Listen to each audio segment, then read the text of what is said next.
Hello, আসসালামু আলাইকুম বন্ধুরা। এই যে মাছ আজকে বিল থেকে ধরলাম, এই দেখেন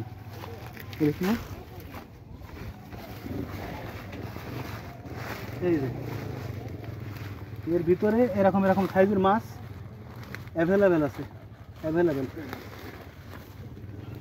দেখার মধ্যে। এর কিন্তু সব বিল থেকে ধরা, ক্যামেরার ভিতরে নিচে নেই। এই যে এইটা পয়সে গেছে রে, এই পেট নাড়ি বেড়ে গেছে, তাড়াতাড়ি যেতে হবে। এই যে টেক পেনা না এগুলো, আর ওইগুলো দেখাতে হবে। কারণ কি, এই যে বস্তায় ঢুকানোর কারণ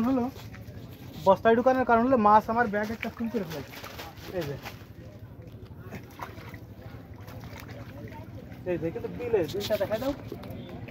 এই যে মাছটা বাইরে মাছ আপনার ছুটে গেছে একটা। এই যে মাছটা ঢুকে দেন একটু।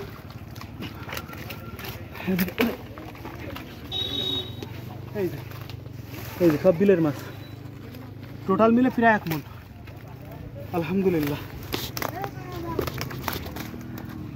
এর মধ্যে মাছগুলো বড় রে, পচে যাচ্ছে। এই যে পুঁটি, এটা তো ফেলাই দিতে হবে না মনে হচ্ছে। না, চলো।